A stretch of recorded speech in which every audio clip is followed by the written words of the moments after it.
Hello everyone, it's me Uncle John. Today I am going to read Harry Potter and the Sorcerer's Stone, Chapter 12, The Mirror Erased, page 200 to 202. On Christmas Eve, Harry went to bed looking forward to the next day for the food and the fun, but not expecting any presents at all. When he woke all in the morning, however, the first thing he saw was a small pile of packages at the foot of his bed. "Merry Christmas," said Ron sleepily as Harry scrambled out of bed and pulled on his bathrobe. "You too," said Harry. "Will you look at this? I've got some presents." "What did you expect? Turnips?" said Ron, turning to his own pile, which was a lot bigger than Harry's.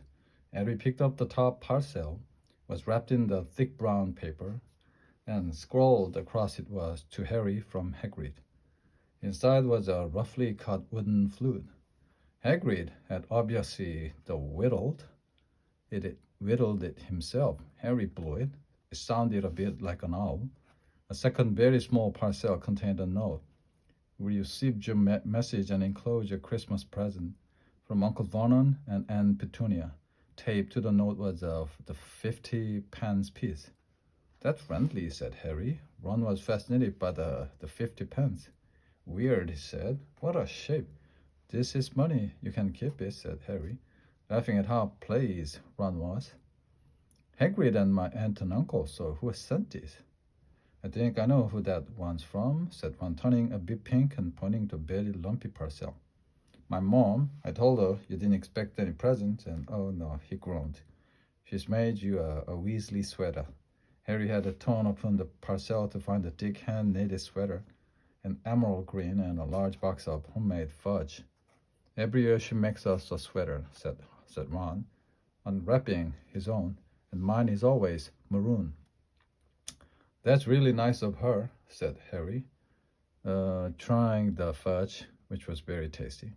His next present also contained candy, a large box of chocolate frogs from Hermione's. This only left one parcel. Harry picked it up and felt it. It was very light. He unwrapped it. Something fluid and silvery gray went slithering to the floor, where it lay in gleaming folds. Ron gasped.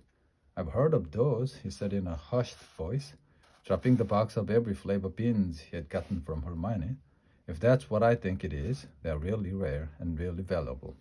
"What is it?" Harry picked the shining silvery cloth off the floor.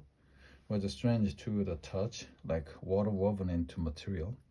"It's an invisibility cloak," said Ron, a look of awe on his face. "I'm sure it is. Try it on." Harry threw the cloak around his shoulders, and Ron gave a yell. "It is! Look down!" Harry looked down at his feet, but they were gone. He dashed to the mirror. Sure enough, his reflection looked back at him, just his head suspended in midair, his body completely invisible. He pulled the cloak over his head, and his reflection vanished completely. "There's a note," said Ron suddenly. A note fell out of it. Had he pulled off the cloak and seized the letter, written in narrow, loopy writing he had never seen before, were the following words: "Your father left this in my possession before he died. It is time it was returned to you. Use it well. A very Merry Christmas to you." There was no signature. Harry stared at the note. Ron was admiring the cloak. "I'd give anything for one of these." He said, "Anything? What's the matter?" "Nothing," said Harry. He felt very strange. Who had sent the cloak? Had it really once belonged to his father? Before he could say or think anything else, the dormitory door was flung open and Fred and George Weasley bounced in.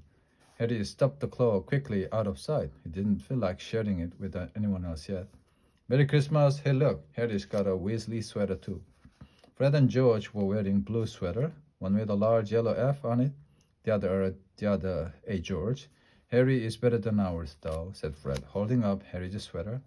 "She obviously makes more of an effort if you're not family. Why aren't you wearing yours, Ron?" George demanded. "Come on, get it on." "They're lovely and warm. I hate maroon," Ron moaned half-heartedly as he pulled it over his head. "You haven't got a letter on yours," George observed. "I suppose she thinks you don't forget your name, but we're not stupid.